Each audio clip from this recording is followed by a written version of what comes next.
Narrating North. So this seminar investigates the interpretative repertoires of North as a real or imagined location on the edge. The concept of North contains certain tropes which cross barriers of time and literary genre concerning nature of the landscape, climate and weather, quality of light, relationship with other locations, relationship between places perceived as real and places perceived as imagined or mythological, and the grey area between these two, zoology and mythological fauna, mutual relationship between nature and human, discovery and heroism. The literature of North spans a long time period, from medieval renderings of poetry, which may date back to the Viking period or earlier, to the contemporary popular Nordic noir novels and TV adaptations. Nevertheless, emerging tropes have shown themselves to cross barriers of time and genre. Literature of very different types and ages are in intertextual dialogue with one another, mediated by their authors and readers and adapters. As Julia Kristeva famously observed, all texts are essentially woven from wordings and meanings from other texts, forming a continual chain of communication. Literature dealing with North interact within a dialogism, displaying constitutive intertextuality between them. New texts on the North therefore have an existing but always developing register of terms and metaphors from which to draw.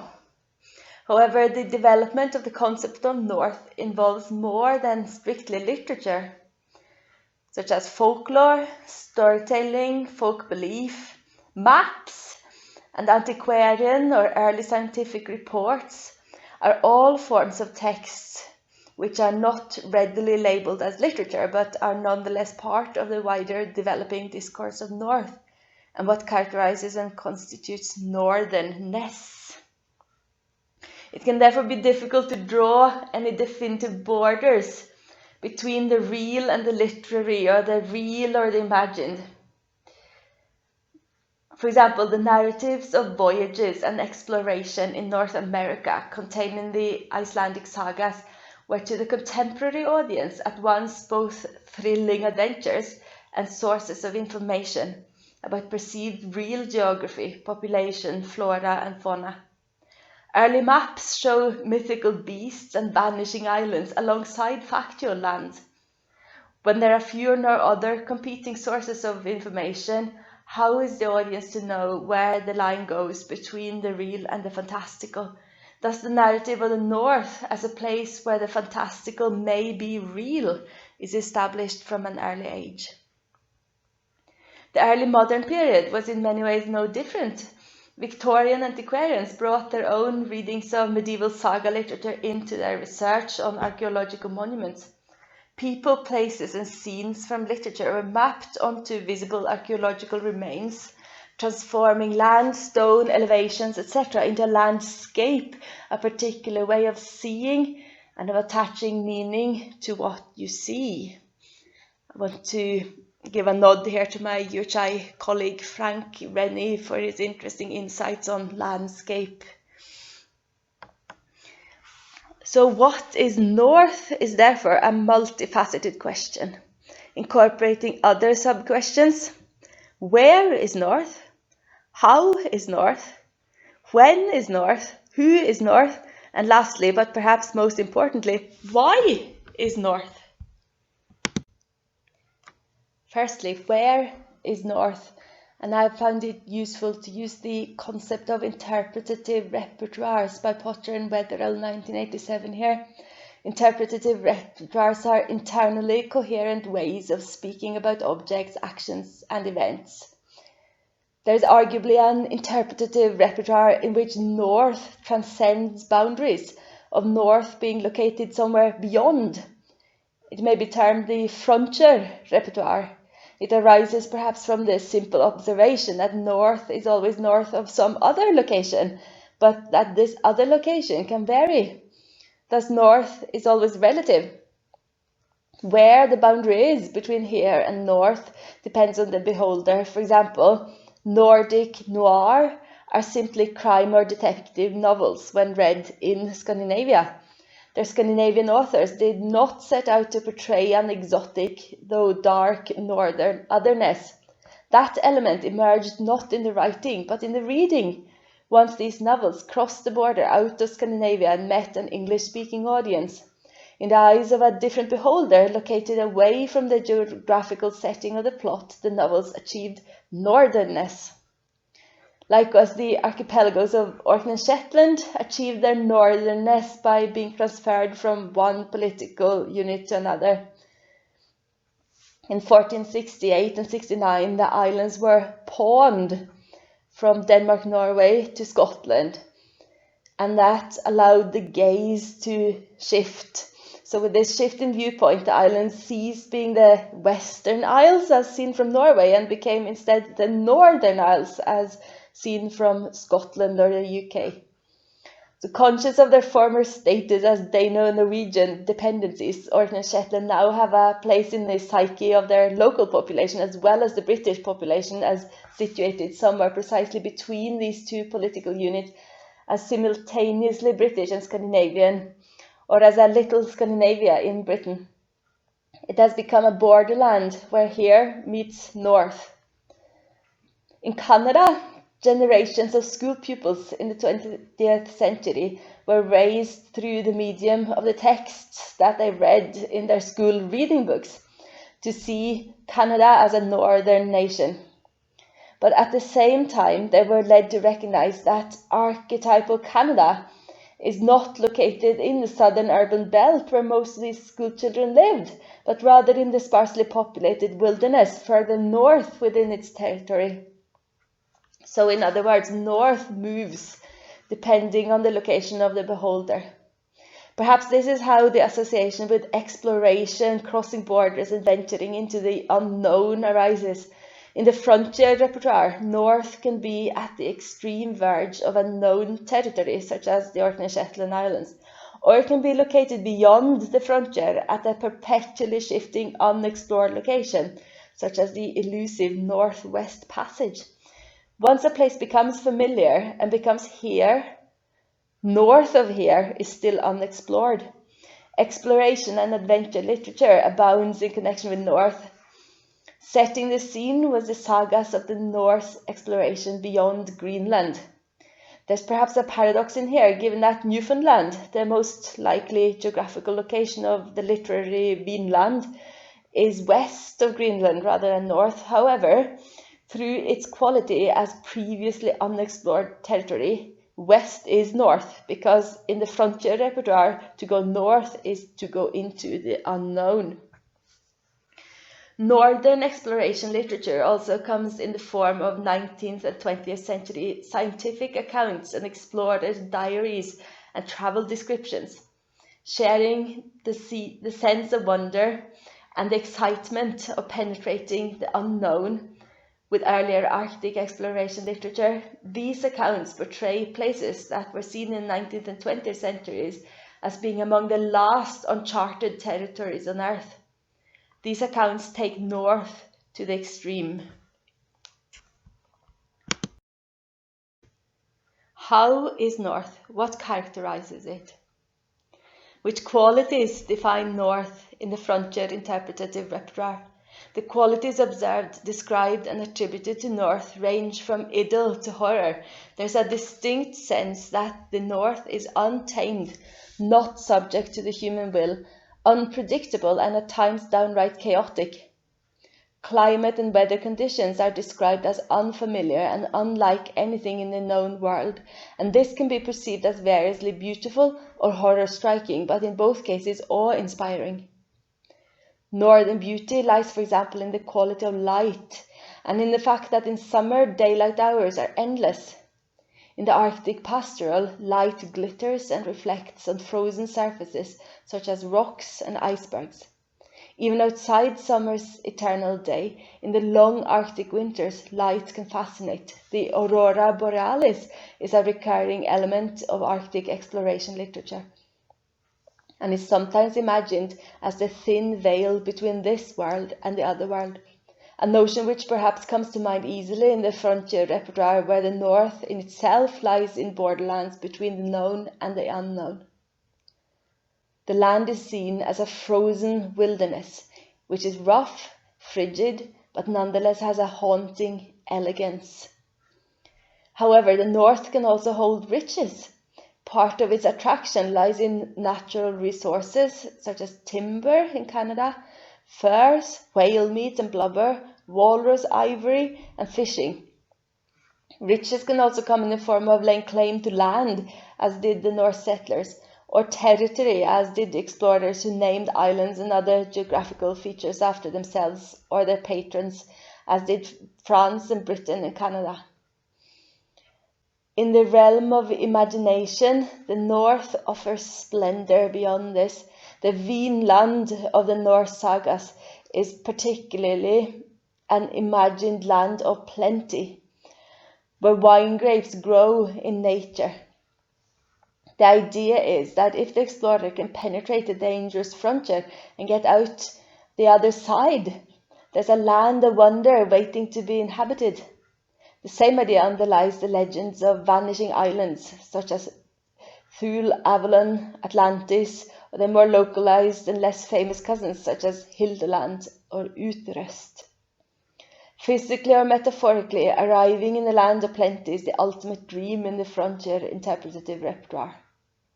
Twinned with these positive images of the North is the negative side of the frontier repertoire, in which the North is unpredictable and perilous. The North's beauty is a deadly beauty, and its elegance is ruthless. Climate and weather are so unfamiliar that it can bring humans into mortal peril, where one mistake or misjudgment or lapse of concentration can have deadly consequences. In such circumstances, the human interpretative response is to read nature as personified and characterize it as merciless. This merciless North is where civilization fails or has never been established. When people experience that the normal workings of night and day, tides and winds, summer and winter and so on, do not obey normal rules in the North, it is perhaps easy to conclude that other normal rules do not apply either. The North is desocialized. I draw now on the research of Eduardo Ramos and Ellen Alm and Rune Blixhagen. Traveling north equals to leaving civilization and entering a cultural periphery. Christianity offers less protection. Magic and witchcraft can be seen as real threatening forces. Tropes of magic and sorcery are frequent in the literature. Most dangerously of all, the North is not only seen as desocialized in itself, but it may even desocialize the person who enters it, as happens in the stories of Grettir in Norse saga, the stories of the failed Norse colonization of Greenland and beyond. The view of the North as civilizationless, despite being populated by humans, at least in some areas, stands in contrast to the European view of many other areas, perhaps especially the Orient, in which it is seen in European discourse as a contrasting civilization, a different civilization, but undoubtedly a civilization.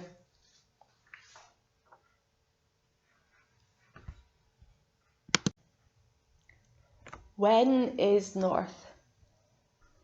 There's a certain degree of romanticism emerging from the discourse of North in the 19th century and later.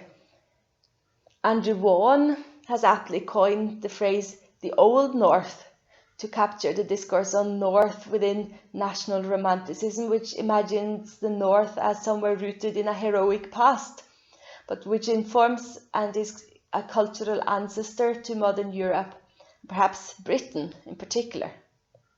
The 19th century fascination with Old Norse culture, literature and legend today lives on in the genre of fantasy literature and visual adaptations of it, such as The Lord of the Rings. The sense that North is old is directly linked to the notion of venturing beyond the reaches of civilization. Space and time come to be seen as interchangeable. The lack of human structuring is simultaneously a characteristic of both the imagined past and the imagined geographical frontier. Voyaging to the frontier, making yourself present in northern land, is primarily a geographical journey. However, it can be constructed also as a time journey in the form of an escape from modernity into something more primary, as Henning Berg has noted. Now, who is North? Which human characters take part in the stories told about the North? North is a story of us encountering them. The encounter with them is closely linked to the idea of beyondness inherent in the frontier discourse. The people, beasts and fantastic characters whose home is in the North do not naturally find a place as us in the frontier discourse, being a discourse of voyage, discovery and attempted colonization. Instead, inhabitants of the North are portrayed as them, as the other whom the explorer encounters. This is the case, for example, with the Skrælingar, whom the Norse explorers encounter in Vinland, the Sami people as represented in late medieval and early modern Norwegian writing, and the Inuit and First Nations people of Canada. These people seem just as foreign in the frontier discourse as northern species of animals such as the blue whale or the polar bear. And just like whales and polar bears have their fantastical counterparts, for example in the Kraken, northern native humans also have their fantastical counterparts. The North is home also of Lucifer himself, and northern witches and sorcerers. Sometimes the very merciless North itself is personified and gendered as the Snow Queen or Ice Witch. The division into us and them relies on a dichotomic view of the world where Europe, and in later years perhaps even Britain, is seen as central and all other areas are seen in relation to it. Such a dichotomic worldview is central in the European attitude to its neighbours to the east. In fact, it is the very basis on which Edward Said built his work on Orientalism, which I'll come back to later. Encountering this other is the hero, who is one of us. In the heroic discourse, the negative sides of the frontier are not, after all, purely negative. The chaotic and untamed qualities of North present a challenge to the right kind of hero, and the challenge can be taken up as something positive. The right hero can overcome distance, disease, hunger, violence, and can overcome the vast distances and merciless climate and emerge victorious. Mortal peril is part of the enchantment, as Karin Murray Bergqvist says. The role of the hero in the frontier discourse is largely reserved for males, with some exceptions. The role of hero can be played by literary characters or by flesh and blood explorers who return home and present their adventures to geographical societies or in autobiographical books. Robert G. David indeed called the British 19th and early 20th century geographical societies a platform for heroes. The purpose of the male hero is to show himself as a match for the merciless North, with its unpredictable weather and strange inhabitants, both of human, animal and fantastic kinds. When this goal has been achieved, the hero is now often at liberty to return home victorious. In the process, he's left his mark on the land, but the land has also left its mark on him. For the heroic character himself, the encounter with the land is transformative.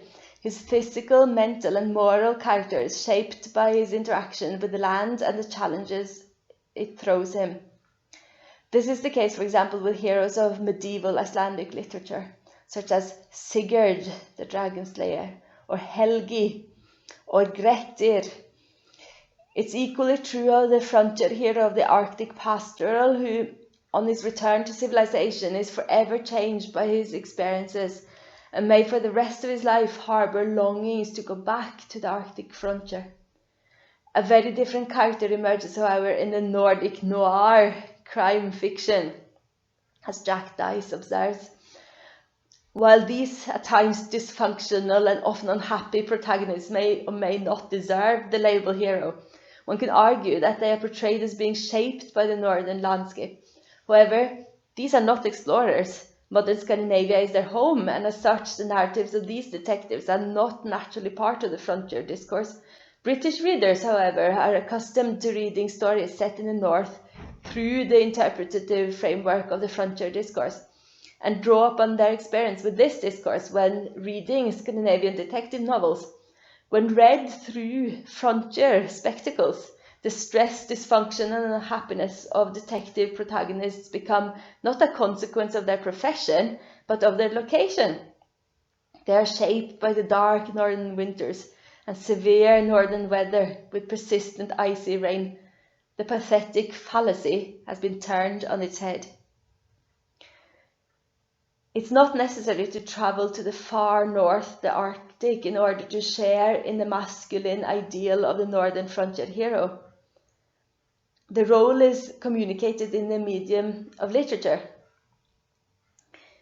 As Lynn Powell demonstrated, British boys and girls who read the Boys' Own magazine were socialized into recognizing a northern hero in the making through the male child characters of magazine stories. These characters personified the British Victorian masculine virtues of outdoor pursuit, bravery, honesty, thirst for adventure, but also gentlemanly behavior and firm belief in civilization. The Viking boy stories of Jesse Saxby and other similar stories offered role models to child readers.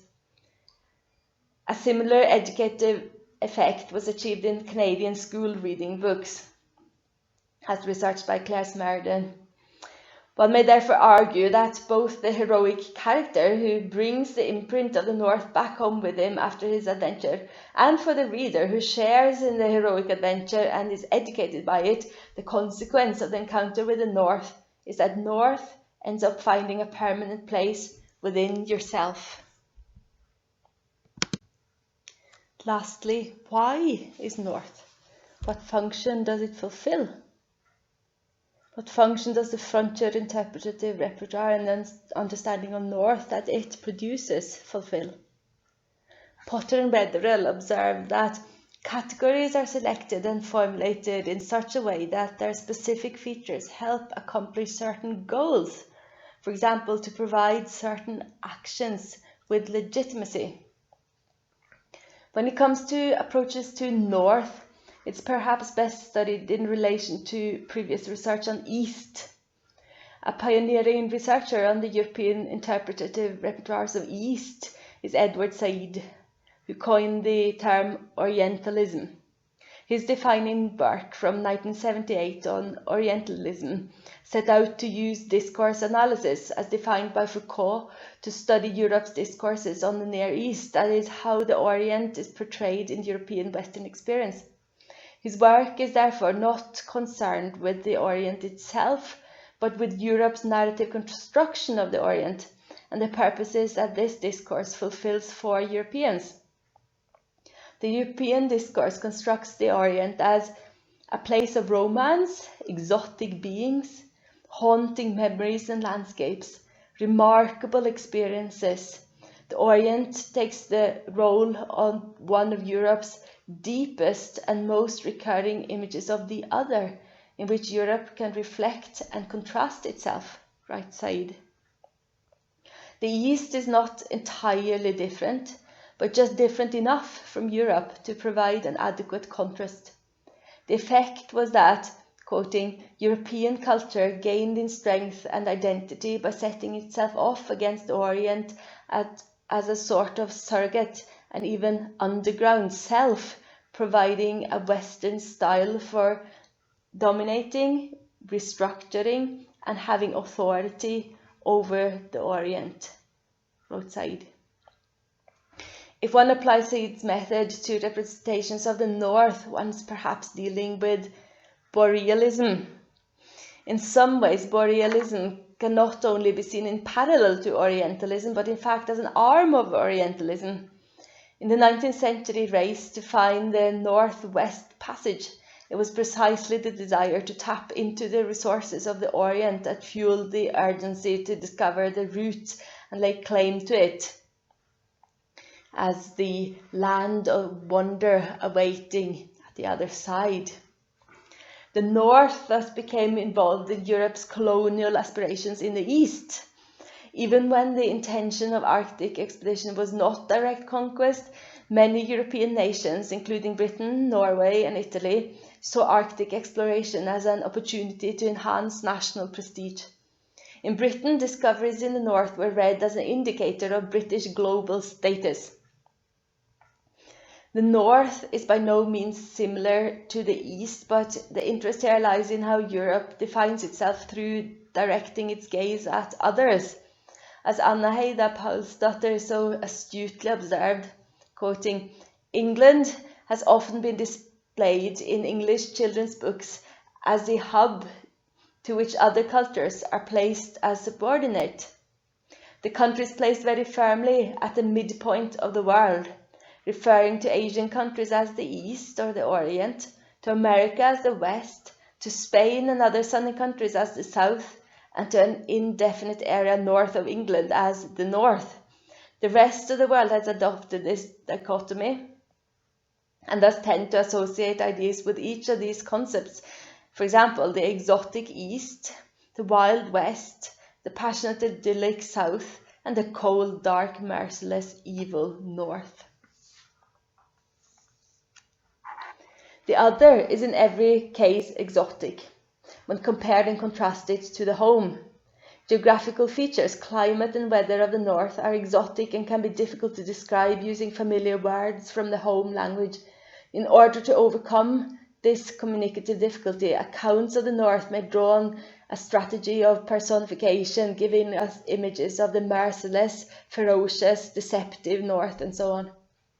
However, Said's view of the European discourse on the Orient has not gone unchallenged, and Robert David argues that a more nuanced analysis is needed if Said's analytical framework is to be applied to North. One prominent difference between East and North is, of course, that the East has a long-standing claim to civilization, which the North lacks. The North is thus not a competitor to Europe in the way that the East can be. This lessens some of the pressure to impose European values on the North and opens up to a more diverse range of responses. However, the colonial view of North still exists, resulting in certain stereotypes, noticeable, for example, in the romantic and primitive repertoires describing the Inuit, who smilingly survives in a happy hunter-gatherer community despite the perils of their merciless nature. The European familiarity with colonial discourses describing the other in various parts of the world, be it in the Orient or in Africa, primed European readers or listeners with a readiness to believe any feature of the Arctic which emphasized the exotic, whether exaggerated or not, writes Robert David. The othering of the North began well before the colonial era. Before the colonial era was at its height, and they continued to develop through to our own time. What's been identified here as a frontier interpretative repertoire can be observed in many text genres from a variety of periods and eras of Europe. It should by no means be understood as a unified, bounded, defined category, but merely as a fuzzy, continually developing web of meaning-making. The function of North is many-faceted, but it can at least include the North as a locus for the dream of purity and sanctuary, the North as a test area for heroes in the making, the North as confirmation of European technological superiority, and the superiority of European morals and civilization. Some of these functions seem to cast one another as a paradox. On the one hand, the North is portrayed, for example, in the Arctic pastoral as pure and untouched by human industrialization and exploitation, and can as such feel as a sanctuary and as a time journey to a pre-modern era, which purifies the human who encounters it. At the same time, some of the texts that portray the North in this way are written by explorers or members of scientific expeditions whose purpose it was to map the North and thus bring it within the realms of the known. The very same work and survival of the explorer demonstrates the superiority of European technology. There's also at once the sense of respect for and sometimes even admiration of those who can live in the far north and the heroes who can show themselves as a match for the north, coupled with the ultimate need to leave the north behind and return home to a superior civilization. Perhaps the greatest paradox of the north is that it is at once other and self. The hero of the north, such as those portrayed in the Icelandic sagas or later literature inspired by them, is from a European perspective one of us, in a way that, for example, Oriental or African characters can never be. The lands of the north also impress themselves on the returning voyager. And through representations in books and other media, the audience gets to share in this impression. There's a north within us all, and in some strange and paradoxical way, it is our north.